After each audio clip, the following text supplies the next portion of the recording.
It's the Ugly American Werewolf in London Rock Podcast with your hosts, the Wolf and Action Jackson, who are keeping rock alive by talking classic rock, hard rock, progressive rock, heavy metal, 80s music, early MTV, UK vs. US chart success, and much more.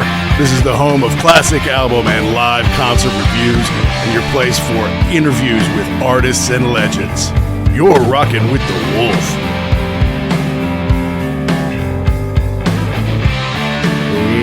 Hey out there, rock and rollers.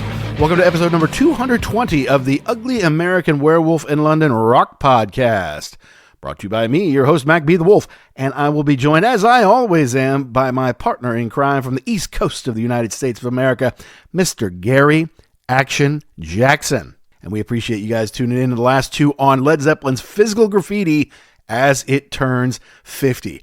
Maybe the greatest double album of all time. Definitely my favorite Led Zeppelin album of all time, because not only does it have the big riffs and the big hits that were made huge by rock radio, but it also has some sleepers in there, some stuff they never play on the radio, some stuff that really showcases the talent of every member of the band, and stuff they didn't even really play live, which happens with a double album sometimes, but because it's 50 years old, we just had to give it the track-by-track treatment, and because these songs are so epic, we had to split it up into two parts. But now we're back to one album at a time here, and we've picked one from the 80s that is turning 40 here imminently. Not necessarily one that Jackson and I loved growing up or were just enormous fans of, but one more like we couldn't avoid it, and that's Phil Collins' No Jacket Required. Phil, of course, was a longtime drummer in Genesis, and when Peter Gabriel decided he was going to leave the band in the mid to late 70s, eventually they just settled on Phil. Like, can't find anyone else?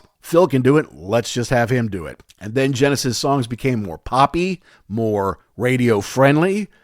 Then he's going through a divorce. He's like, well, you know what? I've got some songs that aren't right for Genesis. I'll just make a solo album. As all the members of Genesis did over the years. He was the last member of Genesis to do a solo album, but he was easily the most successful member of Genesis in the solo world. And his 1985 album, No Jacket Required, and the album name comes from an encounter in a restaurant in Chicago with his buddy Robert Plant, which we'll get into on the show, but it's his biggest of all time. It sold 12 million copies in the United States alone, chock with big radio hits that did well around the world, and went on to sell 25 million overall, easily his best-selling solo album. But the fact of the matter is, Phil was just hot, hot, hot. The 1983 self-titled Genesis album was huge for them, and the one he would do after No Jacket Required, Invisible Touch, was easily their biggest seller, selling over 15 million copies worldwide. Also at this time, he's doing separate lives with Marilyn Martin for the White Nights movie. He's doing the Against All Odds song for the Against All Odds movie. He's teaming up with Philip Bailey to do Easy Lover. Whatever he does turns to gold and platinum. They don't just hit the top 20, they go to number one. And they go to number one all around the world. And this one had some big ones, like Take Me Home, like Don't You Lose My Number in America, One More Night, and Sussudio, which was not only a big dance hit, but it hit the R&B charts. The R&B charts, if you can believe that. So it just goes to show you, no matter where you went, oh, you just want to go see a movie, Phil Collins' song's going to be in it. Oh, you're going to watch TV, he's going to be on Miami Vice, and his song's going to be in it. You watch Live Aid, he's going to play at Wembley, and he's going to play at RFK. Oh, you like Genesis? Yeah, he's going to write their big hits. And then he's going to have solo albums that have hits all over them. You could not get away from Phil Collins. He's even producing albums for Eric Clapton and going on tours to support Robert Plant. And he got rewarded. He sold tens of millions of copies during this period. And I know it warranted him some backlash, probably just because people got sick of him being around all the time. But you can't deny the pop sensibilities of No Jacket Required and how big it was at the time. May not be one of our favorites to this day, but you can't deny how successful it was and how big part of the culture it was in 1985. But first, we do have some business to attend to. As always, we like to mention we are proud members of the Pantheon Podcast Network, a family of over 100 shows. You can learn more at pantheonpodcast.com or follow on socials at Pantheon Pods. And we have to give a big shout out to our sponsor, rarevinyl.com, who's based in the UK, folks. So yes, they have a lot of English versions of everything, but they collect stuff from around the world. So if you want something Japanese with those rare bonus tracks, you want like that Dutch single that you never could find, you want that rare picture disc, whatever it is, you can find it at rarevinyl.com. And when you go there, you can use the code UGLY to save 10% off one entire order. Not just one item, but one entire order. So if you like Phil Collins, or you like the old Genesis stuff, or you're still looking for Led Zeppelin stuff from the last 2 episodes, and they have plenty of all that stuff, go to rarevinyl.com. Find a bunch of things that you love, and then use the code UGLY and save yourself a big, fat 10%. Your record collection will thank you. Now back to Phil. It seems like someone who went to drama school and then came up through a very musician-filled band like Genesis would be a perfect foil for MTV, right? Because he knows how to act, he knows how to entertain and perform. He can sit behind the drums and do amazing drum parts, or he could be out front singing, entertaining the crowd. And guess what? It worked. It even got him into TV in the movies, even though he's a short little bald man from England. So I know this may not be everyone's favorite, but begrudgingly, we're going to go into No Jacket Required here as it turns 40 here on The Wolf.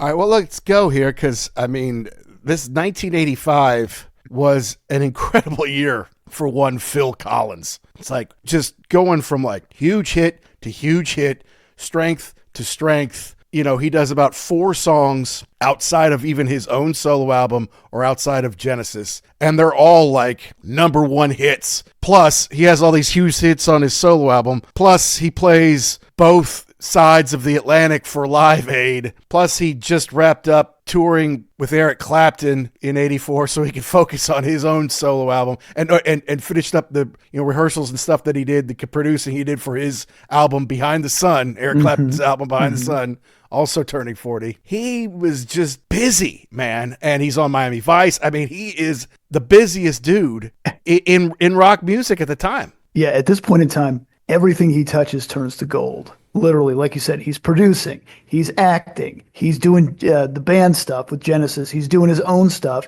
And, we were talking about this record and, is it your favorite? Do you remember it? Yeah. It sold 12 million copies in the United States, 25 million worldwide. The dude he could do no wrong. Easily his biggest and way bigger than Genesis, way bigger. Of course, their biggest album would be Invisible Touch, which comes out in 1986. So, I mean, yeah, the Genesis album titled Genesis, which we reviewed, a year and a half ago now. It's been a while. Yeah, because that was 83. 83, right? So, yeah, we did it for its 40th, and that was big. Then he goes and does this. Then he goes and does the biggest album ever with Invisible Touch for Genesis. He's on fire.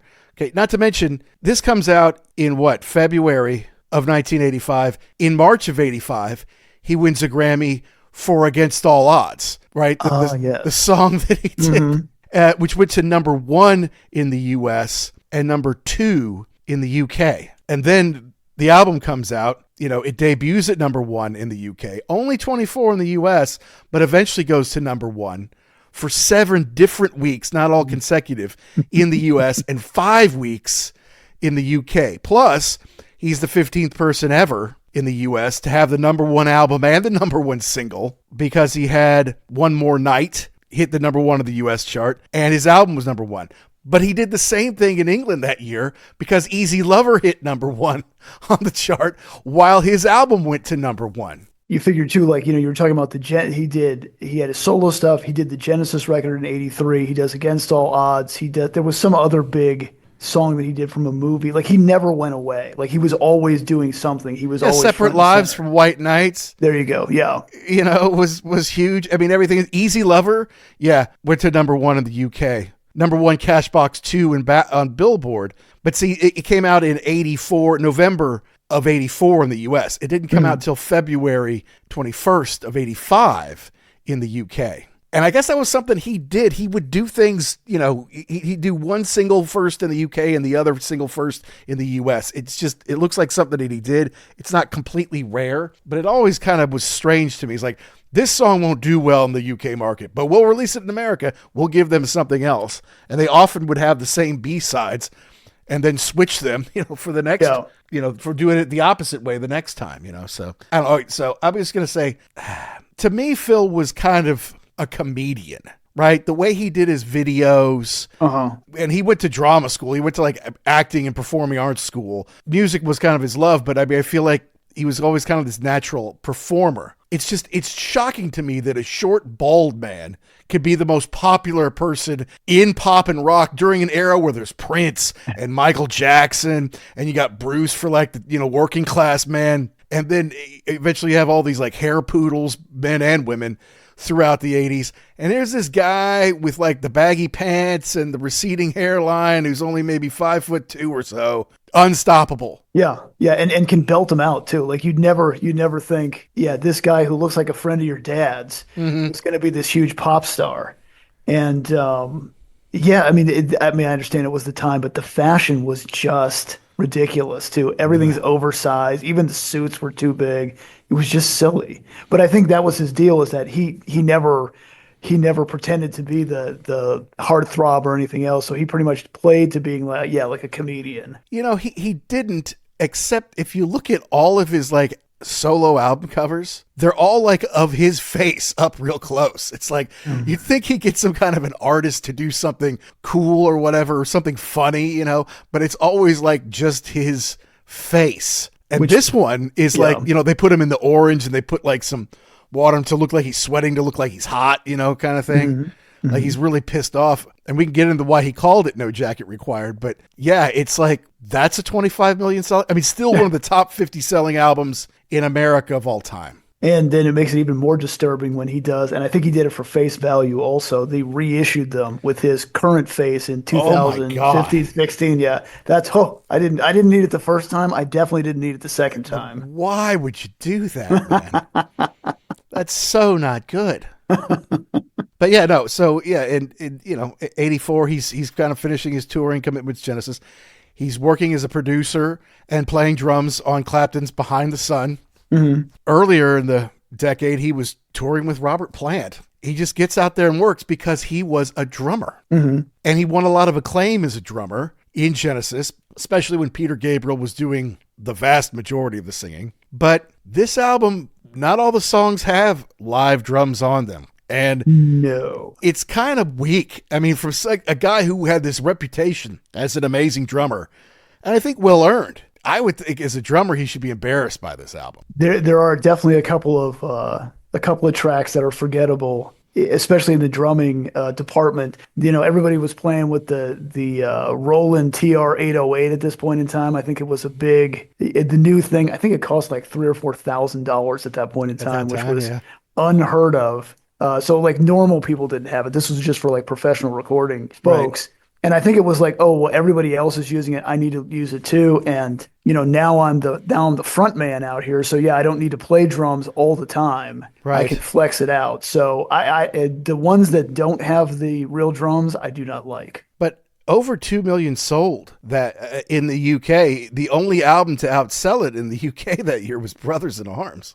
Interesting. Yeah. Which we'll be talking about later. I guarantee we're talking about that at some point. So yeah, Genesis is a strange band in that Peter Gabriel leaves and he goes and becomes a pretty big star, especially by this point. You think, well, the guy who used to shave his head on top there and dress like a flower, wear that Slipper Man costume, and that guy's going to be a huge pop star. Okay. And then a real talent like Steve Hackett goes off, makes 50 albums or whatever it is. He's not really a household name. He's not amazing. He's not well known, but he's amazingly talented, but not very well known. The bass player and sometimes guitarist, Mike Rutherford, makes a side band, Mike and the Mechanics, which actually does awfully well. And then the drummer, who only really took over singing because they couldn't find anyone who could sing as well as Peter used to, and they just kind of pushed him out front. He's one of the biggest pop stars in the world. I don't get it. I don't think Tony Banks gets it.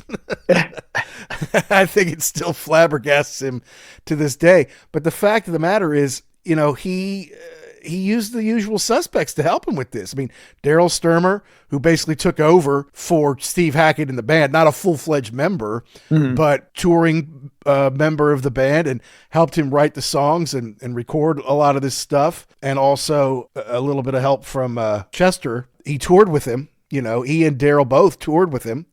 Chester didn't play necessarily on the album a whole lot, but Leland Sklar did on the bass, and he got Sting to throw in some backing vocals on a couple songs. He even got Pete to sing with him. Yeah, because Pete didn't quit because of Phil; he quit because of Tony. Yeah, so he's happy to still help Phil out if he can, So, but the fact of the matter is, it's this kind of slick '80s thing with the drum machine and the horns and a lot of synth, and that is.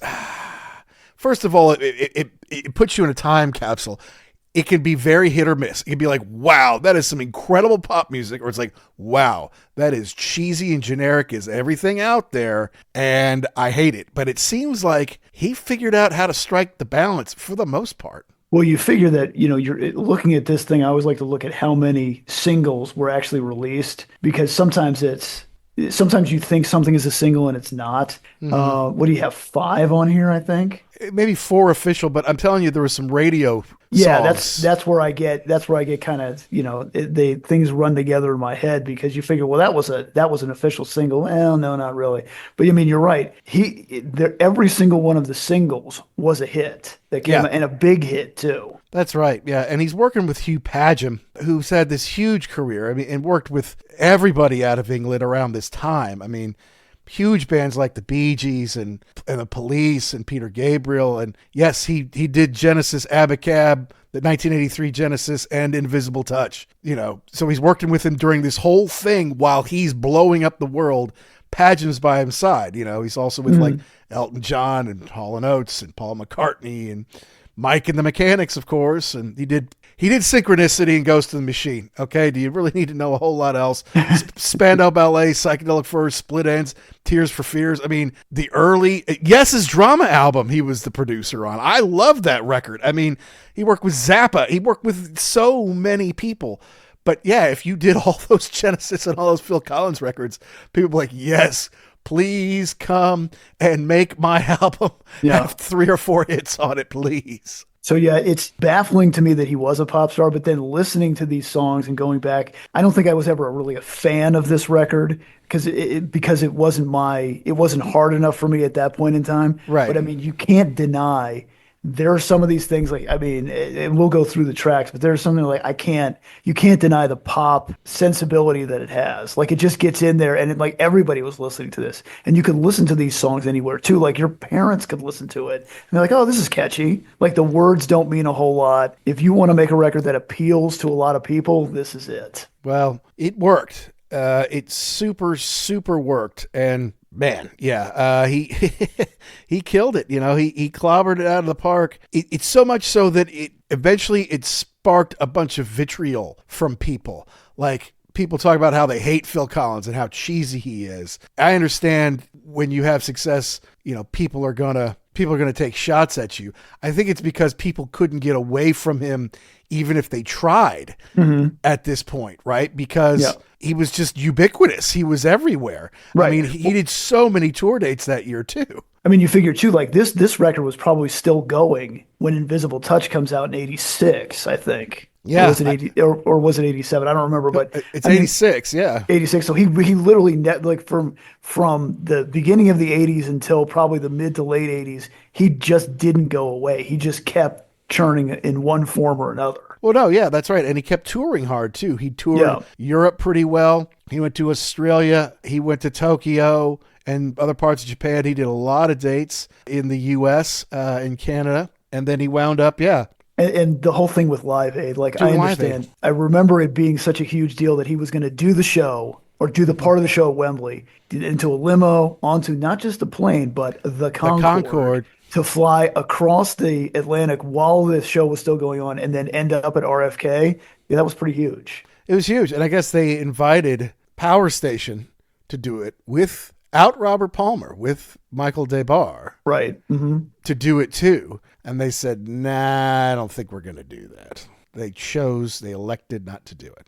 I'd like to know why, because, I mean, that just sounded cool. I don't know why you would turn down the chance to do that. But yeah, 12 times platinum US, 6 times UK, 13 in Canada. It's about 15 million in the US, UK, and Canada alone. But like you said, 25 million. And it went to number 1 in the US, UK, Switzerland, Sweden, Spain, Norway, New Zealand, Germany, Netherlands, Canada, Australia. Number 1. It's just, I think, thanks to MTV, thanks to a familiarness with his voice from all these pop hits of his own solo albums and the Genesis records now. I don't know. I mean, it's just the record company was obviously way, way, way behind him. Just like, whatever you need, we'll make you videos. We'll put you on tour. We'll get it out all over the world. And it just worked. Keep doing what you're doing. Yeah. It's on Richard Branson's Virgin label. Mm-hmm. And of course, one of the videos is him in Richard Branson's pub. We'll get to all of that, right? Right. I was going to say actually 2, but that's fine. We'll get to that. We'll get to all the good information we can squeeze in here. Mm-hmm. Released February 18th, 1985. Recorded May through December 84 at the Townhouse in London and Old Croft in Surrey. It's 46 minutes long, so it's starting to get to the point where, like, you know, cassettes and CD are getting bigger than just LPs. He sold a lot of LPs, of course, but it's like starting to, you know, I can put more on here, even though some of it could have been shorter. It could have been taken off. Uh-huh. Hi, this is Oliver Wakeman, and you're listening to the Ugly American Werewolf in London. Let's start with the first single. All right. Well, first song on the album. Mm-hmm. It was the first single released in the UK. Okay. It was the second single in the US. First single is Sussudio. Mm-hmm. Backed with The Man with the Horn in the UK and I Like My Way in the US. Mm-hmm. January 14th in the UK. April 30th in the US. Now, this is a huge hit.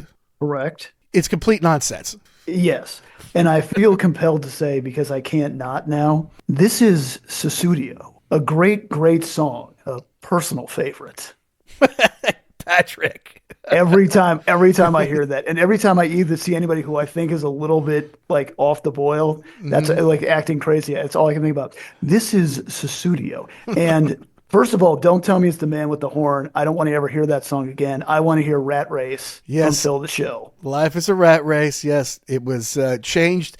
The lyrics were changed for his appearance on Miami Vice, where he was the game show host, Rat Race, where Stan went up against Emo Phillips.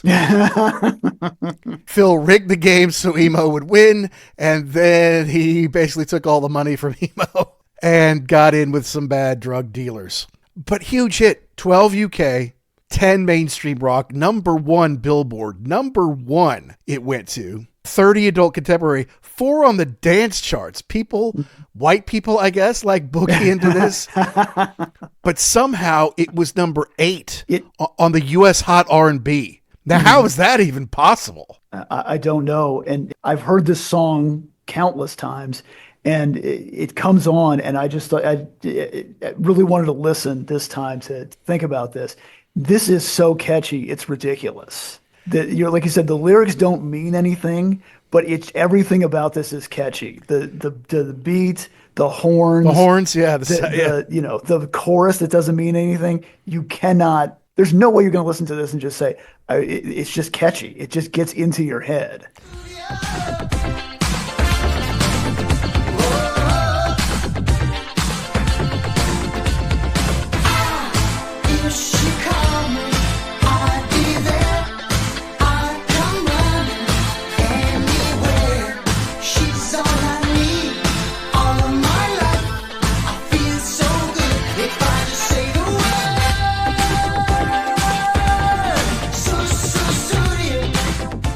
And it's very of the time. It's got all the tricks of the day in there. The horns are very prominent. And Sussudio is just a placeholder. A lot of singers do this. Mm-hmm. They're trying to figure out how the song goes.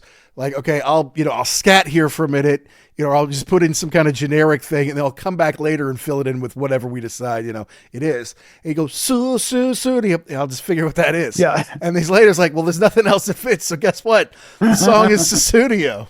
Gold single in the U.S., silver single in the U.K. It just, it surprises me that a drummer would want that electronic drum on there, but it fits in with all the other sounds on the song. Yeah. And like you said, it's of the time. He's in the video. He's wearing the double-breasted, too big suit with the tie.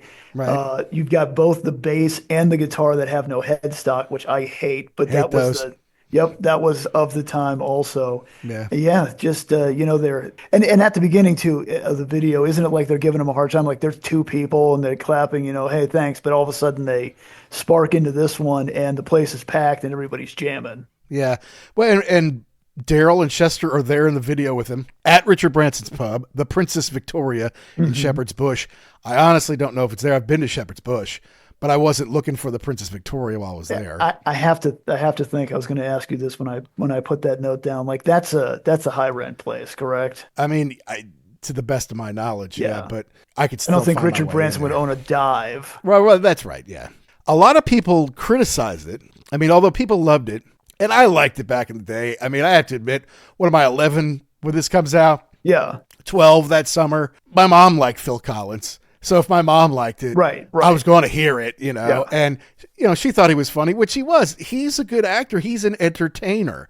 So like, oh, there's Phil again being silly. Ha, ha, ha, ha. He was on Miami Vice. I'm like, dude, that's Phil Collins. That's so cool. He's on Miami Vice. But some people criticized it that it was too close to Prince's 1999. Okay. There may be an element in there that's somewhat similar. I don't really put it together. He says he admits he was listening to it a lot because it was a hell of a song, hell of an album by Prince. Uh-huh. I was kind of like, yeah, I guess there might be something there, but I don't really hear it. And then David Fricke was starting to really sour on him from Rolling Stone, of course. Yeah. Fricke's like, this pop crap is really starting to wear kind of thin. Like, it's just for dance. It's just for fun.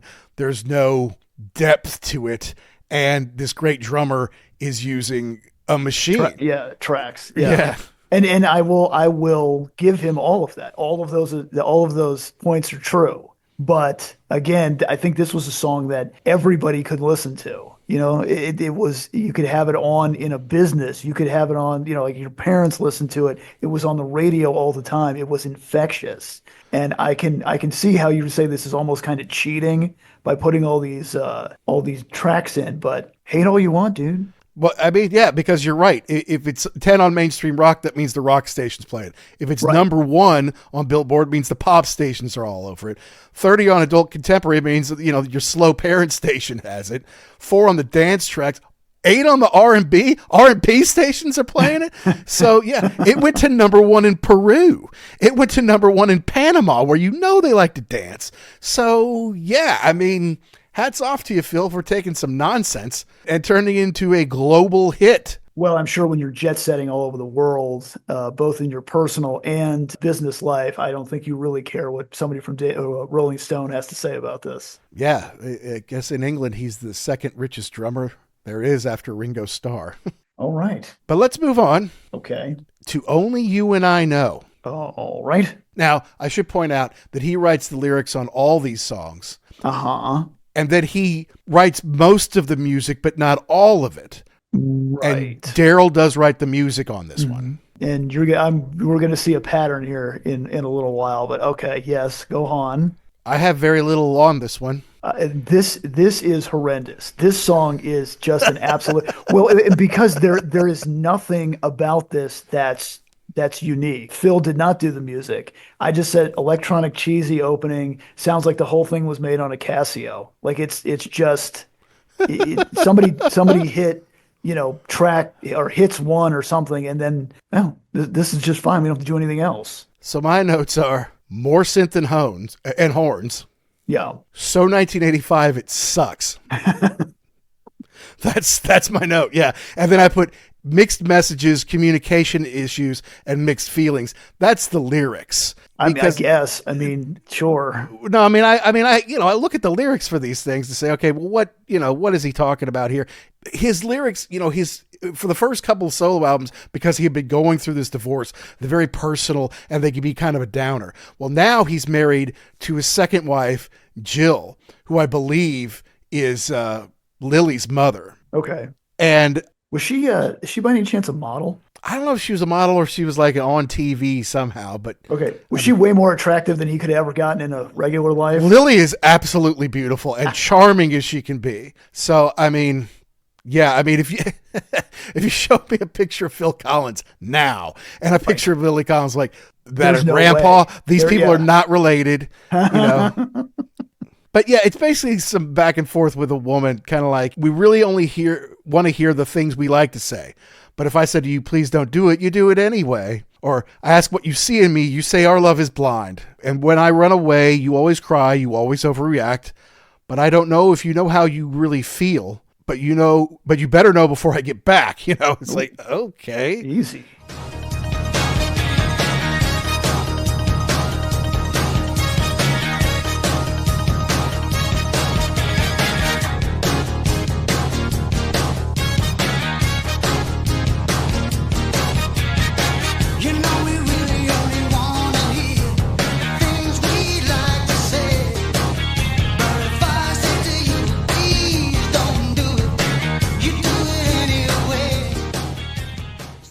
It's someone who's still kind of battling through some of these things and feelings, I guess, But yeah, it's a bad song if you ask me. I'm just shocked that it was the second on the album. Right. Yeah. It's almost like, I understand that you have to give people the bang for their buck when they're buying these records, and it can't be 28 minutes, but I mean, you could have easily left this track off and I wouldn't have even known it. So let's leave it there, because I'm shocked that an album that sold 25 million copies, this is your second track. This is just not good. Now the third one is Long, Long Way to Go. Mm-hmm. And it features Gordon Sumner doing some backup vocals. Yes. Better known as Sting. Mm-hmm. And I guess this is kind of a political one. More political than really most anything he ever does. I mean, they did Illegal Alien, but that was more like a parody song. That was more like a goof. Mm-hmm. But when he's singing, while I'm sitting here trying to think of things to say, someone lies bleeding in a field somewhere, right? Someone's son lies dead in a gutter somewhere. Switch it off, it'll go away. Turn it off if you want. It's basically like turn your back on some of the horrors of the world. And that's probably why he got Sting to sing on it.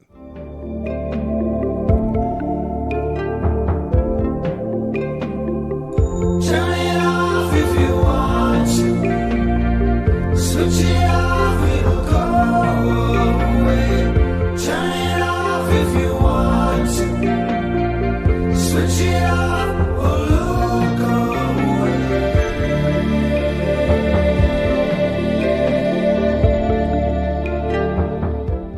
So I just kind of like to listen first. Like, I don't want to really do any research. I just listen.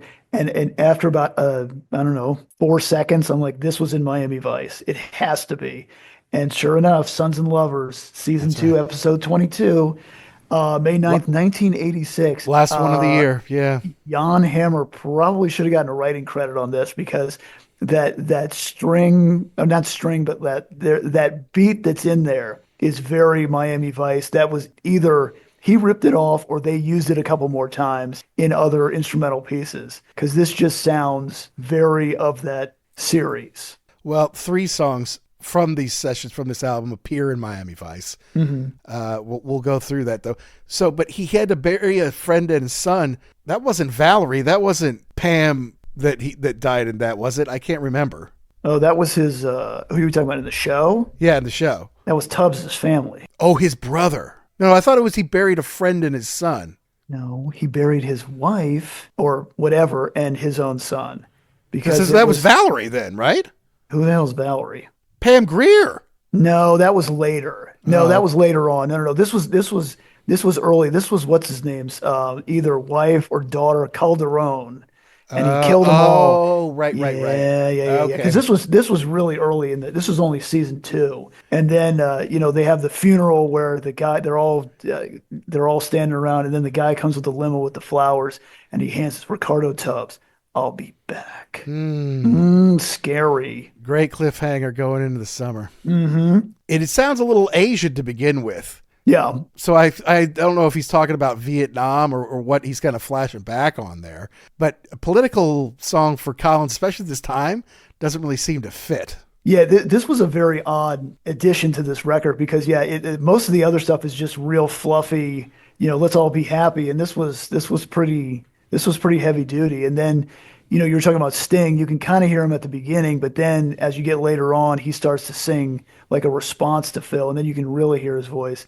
And then they're saying turn it off, and then it just ends, man. It's heavy. Then it just ends. Off. So then you stream right into the next song, I Don't Want to Know. Correct. Another one that Daryl provided the music to. Right. And now you're seeing the pattern here because this is another horrible piece of music. It's the same thing. It's just a generic, like it has no soul to it. It has no anything, at least on, you want to give Sussudio a hard time. It did have the horns. That was pretty big, and it had the beat. Again, this could have been anybody, and I don't know why. Yeah, I don't know why it's almost like they needed another song. It's like, okay, here, take this. Well, and Daryl played the keyboards on this as well as the guitar. Oh, okay. So, David Frank did some of the keyboards on some of these things. Phil's a good piano player, right? So he actually did play the drums on this song. I give him credit for that. But he plays keyboards on a lot of these things. The Phoenix horns, just so we know, not saying they're on this, but they're Don Myrick on saxophone, Louis Satterfield on trombone, Michael Harris on trumpet, and Romley Michael Davis on the trumpet. But Gary Barnacle had the sax solo on this song. All right.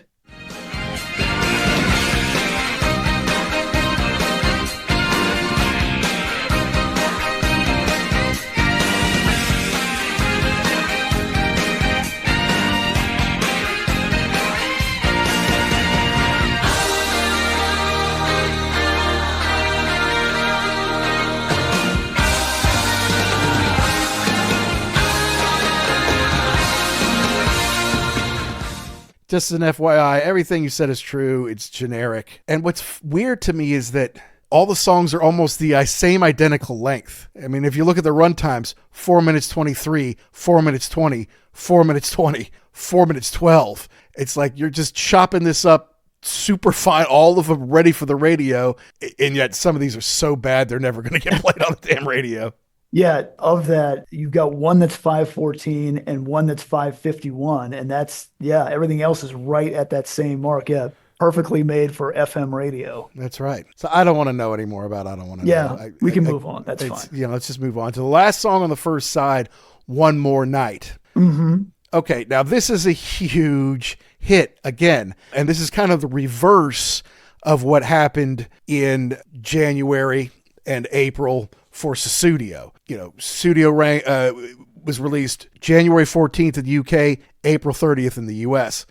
One More Night is January 24th in the US and April 1st in the UK. And then the B-sides are the opposite of Sussudio. Sussudio was Man with the Horn, UK, I Like My Way, US. So is Man with the Horn, US, I Like My Way, UK, basically. This is back to his kind of crooning, right? Yes. This harkens back to his first album, kind of, he could really showcase his voice because there's a lot of air and space in it. Yeah, the music is very sparse here. Yeah, like a river to the sea, you always be with me. Whatever, everyone remembers it. And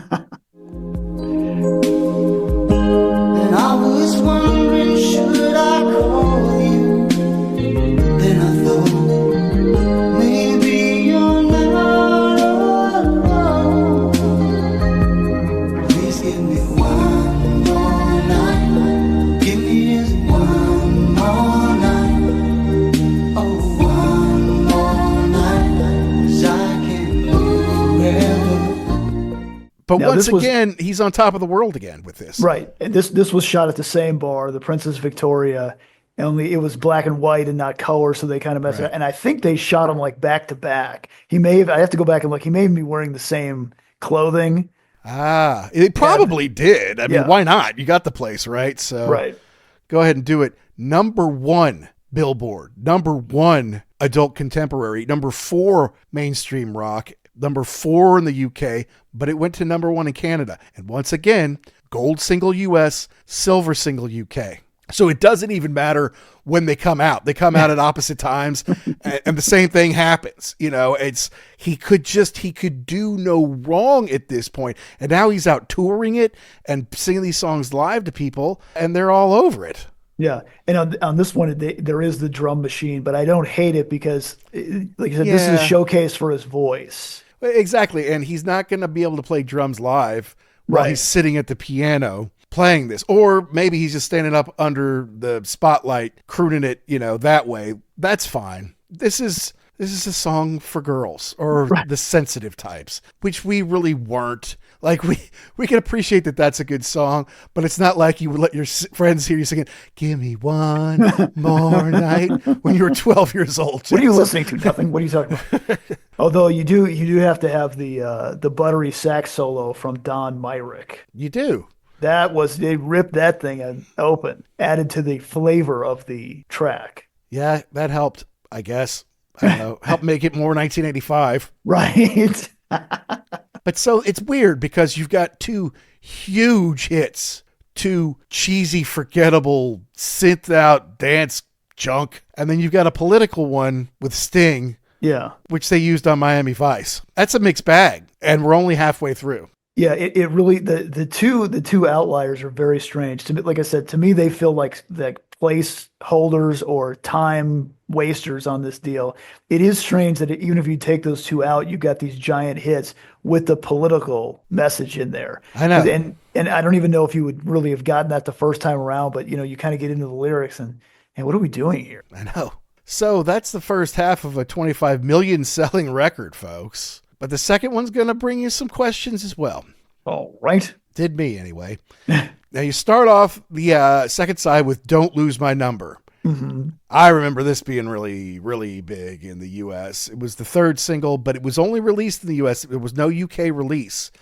I don't know why. They just decided not to. Yeah. July 1st. So this is right before Live Aid. And it was backed with "We Said Hello Goodbye," which is a B-side that came out, from these sessions. This went to number 4 on Billboard, 25 U.S. adult contemporary, 33 mainstream rock, but he went to number 1 again in Panama. They love Phil Collins in Panama. Can't explain that. My only question is, who's Billy? Well, I think that's probably another one of those, I don't think it means anything. I don't think, it was probably just a placeholder. I mean, I couldn't find any notes that his friend was Billy or something or what the story was. They didn't know him and they didn't understand. They never asked him why. Get out of my way. That's when you shout. Then a blinding light. All I could see was him running down the street. Out of the shadows and into the night. Now Billy, don't you lose my number. 'Cause you're not anywhere that I can't find you. No, he doesn't. He even doesn't know. Yeah. Because people ask him, and that's not a crazy, hey, you say Billy, don't you lose my number. Who's Billy? He's like, yeah, I don't know. But in Australia, it was, in parentheses, Billy, don't lose my number. Okay. So, yeah. But he said because the lyrics were improvised placeholders, I don't know. There's like a melodrama, but there's no full story there. But it worked. I like is in the video where they start off, he's in like a hotel room or something, and he's having a little press conference, and then you come in with it. He's like, and that's why I call the album "No Jacket Required." Anyway, I'm like, but you didn't tell me the story. We missed it. We don't know. Well, the video is actually probably the best part, I mean, it's like he's in the video, he's talking to various directors like, oh, I've got this great thing to do. And he's kind of sending up other people. Like he's sending up David Lee Roth for California Girls. And he's sending up Elton John for I'm Still Standing, and sending up the Police on Every Breath You Take, and the Cars, and, that kind of thing. Even, like Mad Max and samurai movies, he's just like, this is silly. But his wife at the time, Jill Tavelman, makes a cameo in the beach scene. She's the model who smiles at him. So I guess, yes, Lily's mom is a model. And that makes sense. But you could tell even at the time, they spent a lot of money on this video, a lot of production, a lot of, sets that they had. So there was definitely money being poured into this deal. No doubt about it. Virgin knew that they had something here, and it was blowing up. It's selling well, right? And one thing that I had no idea till years and years later, but they're going over ideas, and he says one thing and the video guy says another, and then at one point in time he says the Alamo. Phil Collins is the largest collector of Alamo memorabilia, and it's actually, well, as we record this, I'm in San Antonio at the Alamo, and to see it is pretty impressive that it's a private collection. Yeah, and he wrote a book all about it, all his stuff, and he's donated it. Yes, and they made him an honorary Texan for donating all that stuff to the Alamo. That's hard to do. Yeah, if you're not from there, they really don't like you that much. Yeah, no, like literally, like you say that, but like even if you were born and the next day moved to Texas and lived the rest of your life, you're not a Texan. You have to be born here or be Phil Collins. Apparently so. Yeah. Hi, this is Jim McCarthy of the Yardbirds, and you're listening to the Ugly American Werewolf in London. By the way, I guess it's time to tell the no jacket required story. Since he didn't tell it in the video, yes, we might as well, right? He's at he goes to a fancy restaurant with one Robert Plant, who we've spoken about on this show before. If you don't know who Robert Plant is, you should probably go away. But no, I mean, they went to the Pump Room in Chicago. Okay. Going with Robert Plant. He was denied admittance because he didn't meet the dress code. He didn't have a jacket required for dinner. Now, Plant didn't have one, but Robert Plant is Robert Plant. He's a tall sex symbol who was in Led Zeppelin. He's not some little bald man. And he was wearing a jacket, but it was probably like a leather jacket or a members only jacket or something like that at the time. And said it was not proper, And so Collins said in an interview that was as angry as he's ever been. Like, he's fighting with the maitre d'. He's pissed off as he could be. He can't have dinner with his friend. He tells the story on The Tonight Show, kind of denouncing the restaurant, just calling him out straight up. And of course, then they sent him a complimentary sport coat and apology letter and said he's welcome to come to the restaurant wearing whatever he wants. But that's why it's got the kind of the orange light on his head with like the dots of perspiration on there to show how he's so mad. He's so hot. He's so angry with that. And then in the album, inside the album, apparently some of the pictures, he's wearing a suit that is way, way, way too big for him, even for 80s fashion, just to kind of say, screw you guys. I'll wear, whatever. But yeah, I mean, he's running here. Against All Odds wins a Grammy. Easy Lover goes to #1. In the middle of his tour, he records Separate Lives for the White Knights with Marilyn Martin, which also went to #1 in the U.S. I mean, you could not get away from him. Everything he touched, literally, it went to #1. It turned to gold and platinum. It's unbelievable. I remember the Don't Lose My Number. Now, Billy, don't you lose my number. It's catchy. Yes. Yeah. Don't know why I didn't release it in the UK, but it's catchy. It's a big hit. And a cool video. Yeah, good video. See, that's what videos could be. It's like if you got the budget, you want to have some fun, that's what you can do to make a cool video. Yeah. You were almost as excited to watch the video as to hear the song. The two were kind of, they fed off of each other. It's kind of like when he did the Jesus He Knows Me and He Knows I'm Right video, It's like in front of the camera, I'm this holy, super guy, whatever. But then off camera, they get to go make a David Lee Roth video with like girls hopping around the pool and stuff like that. It's like Tony Banks thought that was actually pretty cool. But see, once you can get into the spirit of videos, I think that's what helped propel a lot of this too. One More Night, that's a serious video. Right. Sussudio, that's a dance track. And then this one, this is fun, right? Yeah. This is why he had such a big appeal. Right? Because Bruce Springsteen isn't having fun in his videos. He's a serious blue-collar rock star. Yeah. I'm just singing about the glory days, But this was fun. It almost seems like, especially in this one, because it is a little goofy, it's like Phil's somebody who can't even believe that he's living this life now, that he's this big, important person that everybody pays attention to. Which I think makes him, like, if not approachable, likable, certainly, right? Yeah. Like, you see Jimmy Page at this time, you see him like smoking a cigarette and dodging the question, right? I mean, Whereas, Phil's like, hey, and is taking the piss out of himself as well as everybody else. So, I mean, he's endearing for that. Yeah, I always kind of wondered. I'd forgotten that one scene where he rips off "Every Breath You Take." It's the side view and then the turn to the camera. I didn't know that Sting was on this back then. I'm like, is it like, are they friends? Is he Right. is he taking a jab at him that he's too serious with his mugging to the camera? I don't know. Well, now you know. They're Well, buddies. now 'Cause yes. he sang with Sting at Wembley for Live Aid before he flew off to America. So they got along, right? Yeah. All right. Now, the next song, Who Said I Would? Yes. This was not a single, but it was released on Sirius Hits Live, which is the only Phil Collins album that I have, because it served as like the de facto greatest hits at the time, right? But they did release a single off of that for Who Said I Would, and that went to number 73. If you didn't release it back here, I don't know why you would do that for the live album, but honestly, this is so much like Sussudio with a bunch of studio trickery and cheesiness. It's like the copy of a copy, which is not quite as good, Right. It's like, I'm like, well, that's just Sussudio. Well, even that vocal's just like Sussudio. Like, what are you doing? That's what I here, have. dude? Yeah, I right off the bat, you're ripping off the Sussudio horn, so you're calling back. I mean, you can't rip off yourself, but yeah, you're trying to capitalize on that. You've got that stupid robot voice. You said I would. Bum, bum, bum, bum.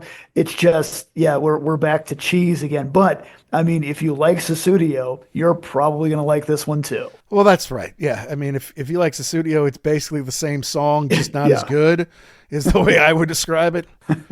Honestly, Said I would. I'm not the only one that I can find. I should have others and I'm just a kind. I don't know no one, I never could. Don't think I do, don't think I should. Tell me, who said I would? Said I would.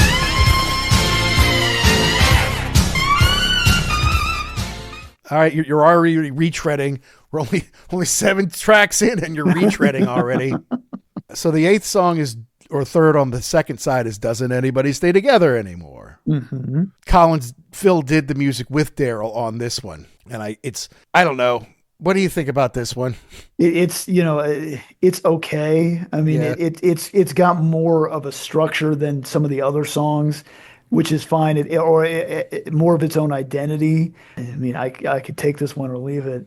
There was there's the note in here about how it was made in response to everybody getting divorced, and then it was something like he played it for in front of Prince Charles, and he didn't know that he was getting divorced, and it's like, ooh, that's just a tad awkward. Well, yeah, I mean, that's the thing. He wrote it because he had been through his great divorce. He's remarried to Jill now, but he went through that horrible divorce that was tough on him. His manager was going through a divorce. A bunch of his friends were going through a divorce. So it's like, hey, doesn't anybody stay together anymore? It's kind of mid-up tempo, but it's a lot to spit out for a chorus. It's just, it's a lot to spit out.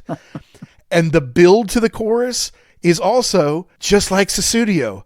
I wonder why. Oh, okay, yeah. Instead of Sussudio, it's doesn't anybody say, it's just a lot to spit out. It's alright, 'cause I don't mind, I'm just trying to help, but I wonder why doesn't anybody stay together anymore? I wonder why doesn't anybody stay together anymore?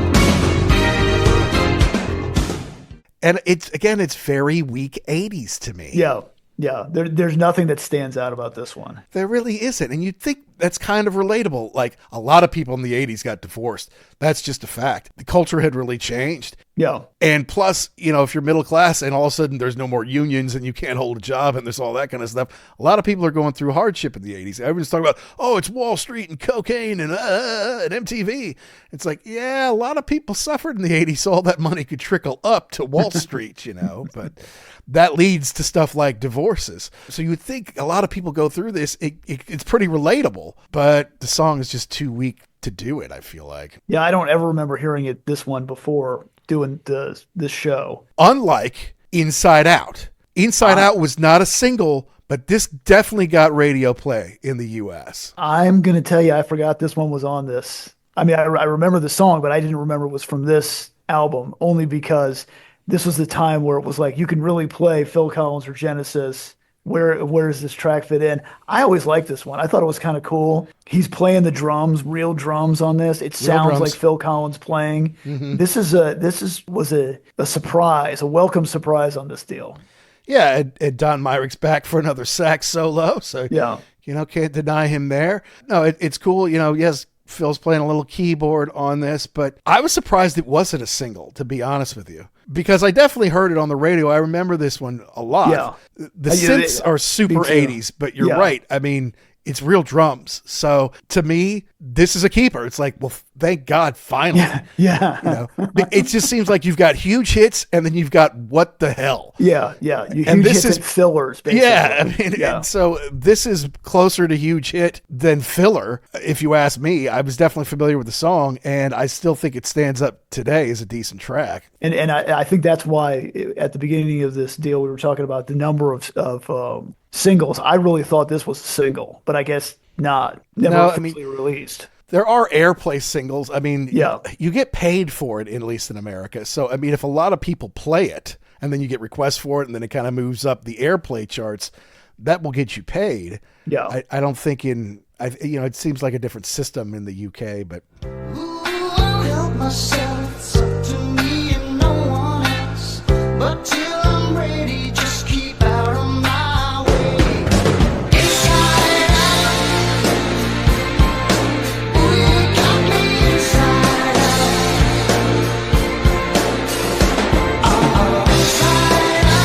Oh, inside out. Anyway, I like that one. Yeah. Like I said, I forgot it was there when it came on. I remember this one. All right. Thank you. Now, the last track is Take Me Home, and it's easily the longest on the album. It's like nearly 6 minutes, where everything else is basically between 4:10 and 4:45 or so for the most part. This came out way later. I mean, this was out July 15th in the UK in 1985, but this didn't come out in the US till March of 86, which is a really long time. But I guess, it's still selling. The album's still selling. So they're like, okay, well, now it's time to release it in the US. I think it was backed with We Said Hello, Goodbye in the UK and Only You and I Know in the US. Don't quote me 100% on that. Would you have ever guessed that this was actually about One Flew Over the Cuckoo's Nest? Not even a little bit. No. Yeah. When I read that, I'm like, okay, I guess. And maybe after you hear that and listen to it, but no, without somebody telling me, I would have no idea. Nor would I. And I think part of it was that I just equated the song so much with the video. Yeah. Right. Of just traveling and then coming home from that. That was it.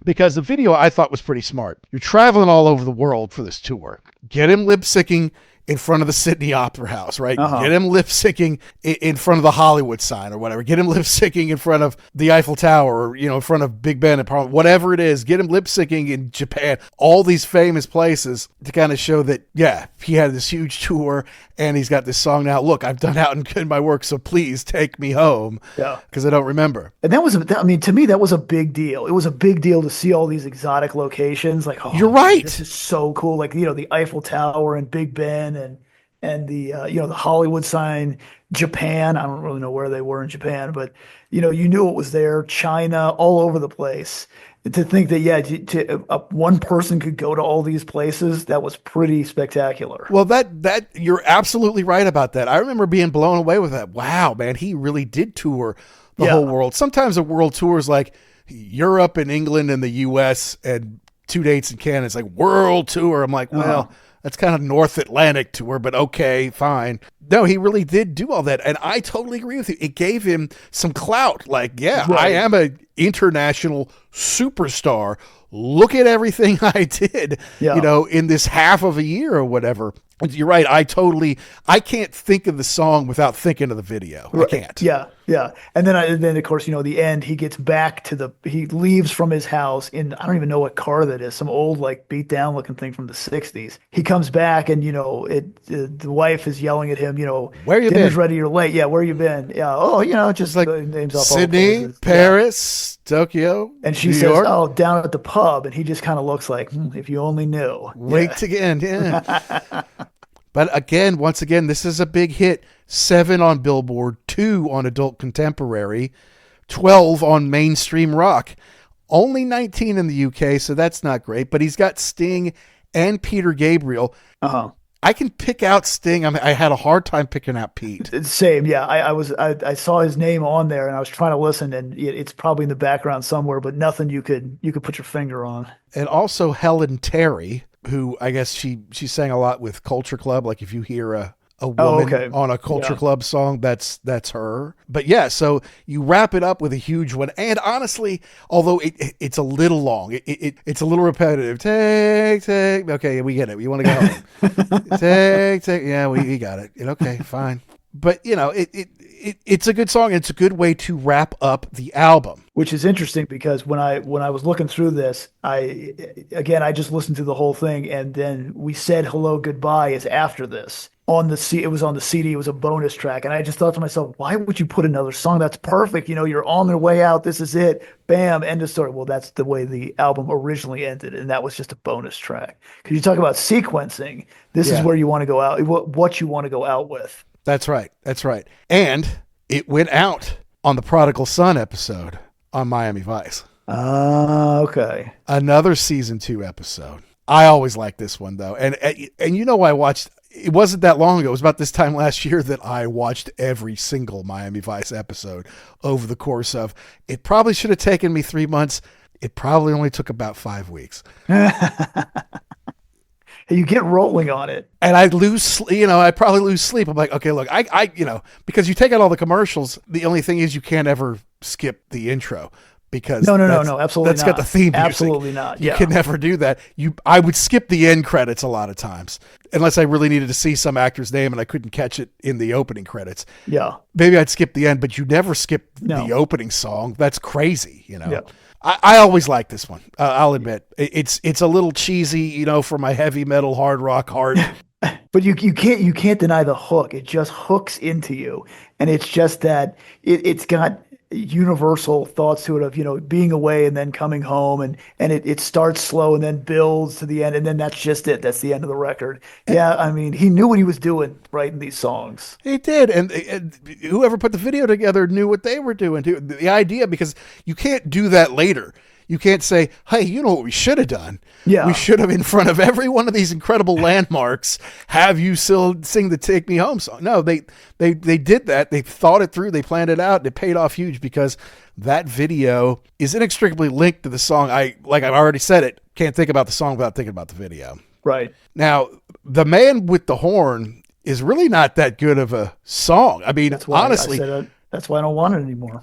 compared to Life is a Rat Race, Yeah. it's not as good. So Rat And then Race is so much better, and it's basically the same track. Yeah, it's exactly the same thing. Just they changed lyrics up, and then at the end when he comes back as the televangelist, and then Stan shoots the TV, Just like Elvis. Because it was an Elvis question. It was, on Rat Race. that he didn't get, that he couldn't buzz in for. Yeah. Right. That the other guy certainly didn't know, but Phil told him the answer, right? So, yeah, so they play that song, Life's a Rat Race.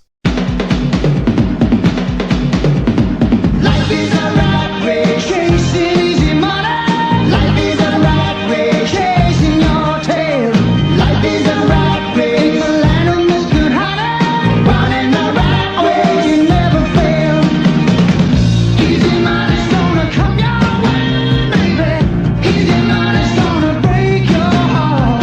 Life is a rat race, chasing easy money. Well, on the Phil the Shill episode. So that's 3 from Phil's album here that made it into Miami Vice. And honestly, that's another. And this was early on too. So this was in season 2. So from then on, like the show was just linked with him also. So every time you watch Miami Vice, you would think, oh, Phil's in this one, or it's just he was everywhere. He was everywhere. I mean, he was on Band-Aid's Do You Know It's Christmas right before Christmas in 1984, right? Right. Huge thing that caused We All the World to happen. He performed with Sting at Wembley. They did In the Air Tonight, Against All Odds, Long, Long Way to Go, and Every Breath You Take. And Branford Marsalis was with him. Then he finishes, he jumps on the Concorde, goes to Philly. On the plane, he met Cher and convinced her to come be part of the whole thing. Hey, what are you doing later? So then he hangs out with Clapton, who he had just helped create the Behind the Sun album with. Uh-huh. He played drums on Layla, White Room, and the new single, She's Waiting.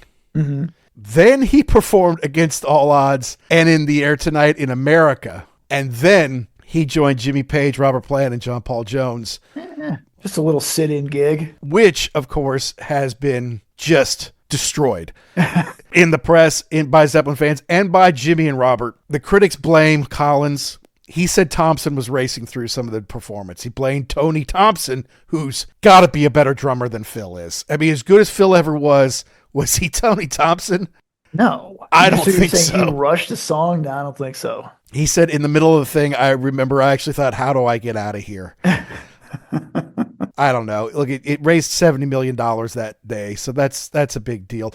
But the Zeppelin stuff was not on the Live Aid video because they're like, it wasn't good enough. I'm sure Jimmy said, you will never rebroadcast this again. Ever. So that's that. But then, eventually he get another #1 with Separate Lives, and there is a extra large jacket required bonus disc, the deluxe edition that came out in 2016 that has a lot of live stuff and some demos of all those tracks, plus the B-sides and stuff like that. So look, it's definitely of a time, but he rose to this moment, right? He was nonstop work. He was touring. He was touring with other people. He was touring with Genesis. He was touring for himself. He was producing.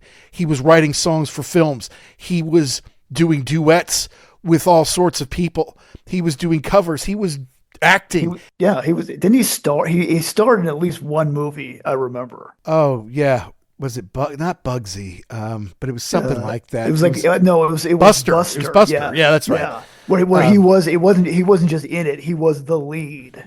Yeah, he's done some decent acting over the time. What's interesting is that he went through some tough times in the 2000s, and he went through some really hard times with his back, and he drank, I think, way too much and wasn't always a nice guy. And when he started to get blowback, especially in the UK, it filtered in the US too. But when he started getting blowback about how cheesy his stuff was and how in retrospect it all sucks and stuff like that, then he was pretty snarky about it too. He's like, oh, you want to say that to me? Well, go fuck you. Kind of, he was not nice about it, and he was going through some tough stuff. Plus he went through another divorce. Yeah. And while he had to pay Jill something like, I don't know, 17 million pounds, which was probably like $30 million at the time when they got divorced. The next one, it was like 25 or 30 million pounds, which is probably close to $50 million. It was the biggest celebrity settlement anyone had ever got out of the UK, So he's kind of having a hard time, but he now kind of looks back on it and says he wasn't really being himself in the 80s there. And he doesn't like much of it, this album. Anymore. Really? Huh. Yeah. All right. Well, I mean, I can see how you might not love all of it, but I mean, I don't know. I guess my thing is something that sold this many copies, people loved it. And if you got to entertain them for a while, how could you hate it? Yeah, I think a lot of it has to do with the fact that he's taken a lot of shit for it. And he had some hard times, and I'm telling you, he has been on a lot of pain meds. I could hear him slurring his words in interviews, and he's not himself anymore. He's not the same person that he was back then. Mr. Personable, Mr. On the Go. I think his body is pretty well ravaged at this point, and it's, of course, affecting his mind.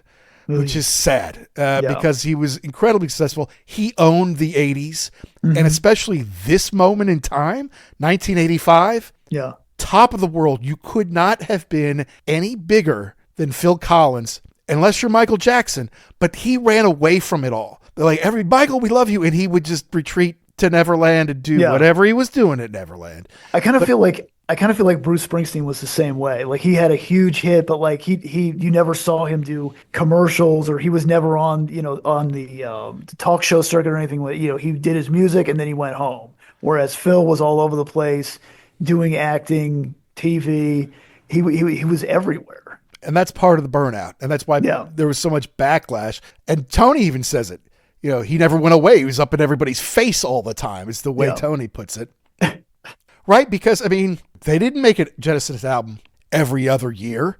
Mm-hmm. It was every 3 years, right? Abacab was 81. Yeah. Then Genesis 83. Genesis was 83. Invisible Touch was 86. Uh-huh.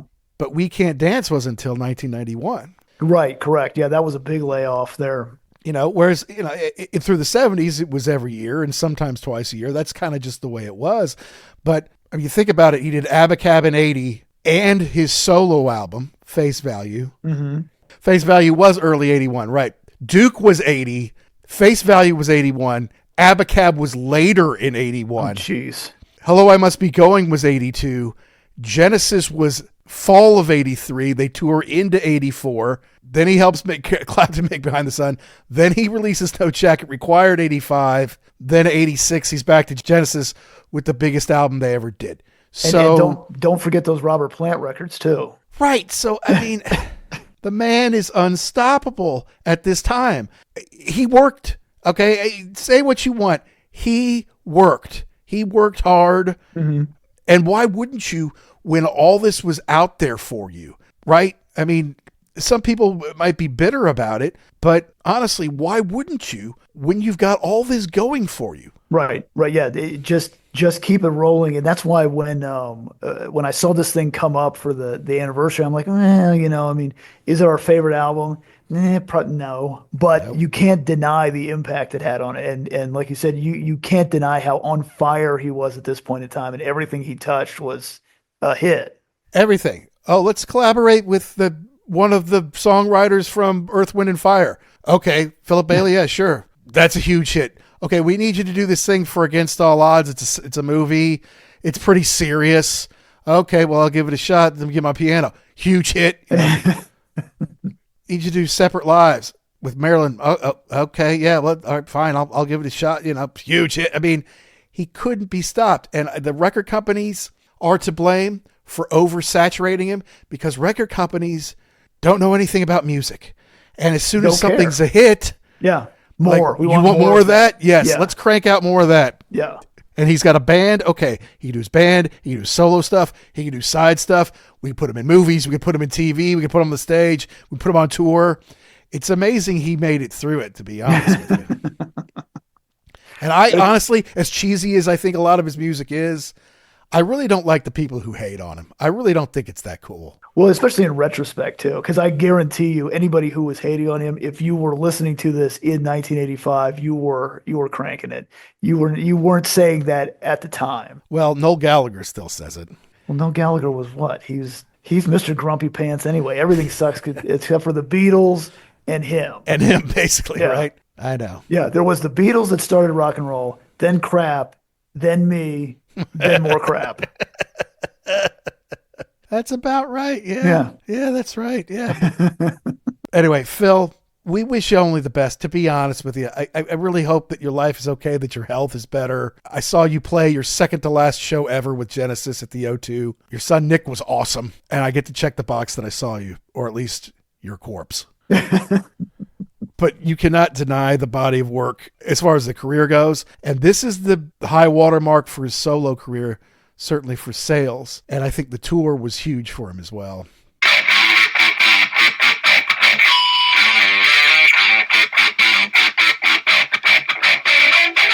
Okay, folks, say what you will about Phil Collins. Say what you will. You can take the Noel Gallagher side of things, that he sucks and everything he did was cheesy. Fine, you can do that. Or you could be the sycophantic, he's an incredible drummer, he's an amazing vocalist, he was the greatest thing that ever happened in the 80s. Of course, most people I feel like are going to fall somewhere in the middle. Like, Phil Collins was good, and he had some big hits. And no, they may not be my favorite hits of all time, but you can't deny him that time in the mid-80s. Especially this 1985 year when No Jacket Required comes out, and it ends up selling 25 million copies around the world. And the next year, he goes out with Genesis for Invisible Touch, and that's the biggest selling album they ever do, with about 16 million copies around the world, and huge tours. And oh yeah, he's going to do a song for a soundtrack. Yeah, that's going to number one on both sides of the Atlantic. He did it like 3 times. He was the only man to be on both sides of Live Aid. He was just all things to all people. I think that's where the burnout comes from. His solo career was huge, and every album had 2, 3, 4 hits. And then Genesis blew up too because they were using his songs, and they would have 2, 3, 4 hits. So it'd be 18 months of Genesis, 18 months of Phil Collins, 18 months of Genesis, 18 months of Phil Collins. Sometimes in the early 80s, it was overlapping. I get it. I understand. There's burnout. Some people don't want him in the first place. Some people liked him but grew sick of him. And I think that's more the legacy of Phil Collins. The fact of the matter is, record companies and record executives don't know anything about music. So as soon as something becomes popular, like, oh, you like that? Let's give you as much of that as we can possibly create. And when it became apparent that Phil Collins, through his comedy, through his talent as a singer and a songwriter, could get albums and soundtracks up the charts, they're like, yeah, let's put him everywhere. Let's put him in as many places as we can. Let's give him enough resources that not only can he become a huge star and make tons of money, but that people can get sick of him. And that's what happened. And no, I'm not a huge Phil Collins solo fan. I'm more of a Genesis fan, especially the classic 70s Genesis. I don't think disrespecting him as a songwriter and a singer and a drummer really gets anybody anywhere. I understand that during this time, he was overexposed. But that's only because he kept selling and selling and selling. We're talking about selling more than 50 million albums in a 3-year span.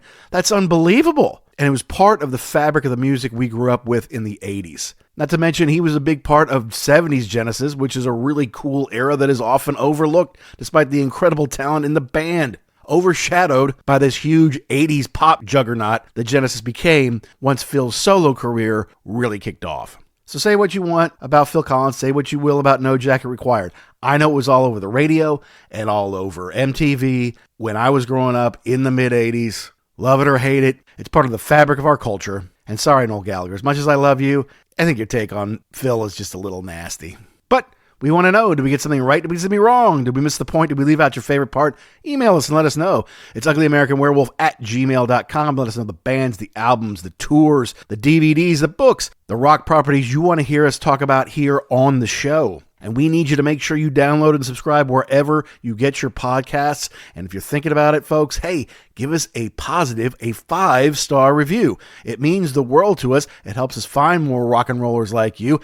And if you send it our way, we might just read it here on an episode. Thanks to Pantheon Podcast for making us part of the family. And thanks, as always, to our sponsor, RareVinyl.com, where if you use the code UGLY, you can save 10% off one entire order of their collection of over 250,000 albums, CDs, and fun things.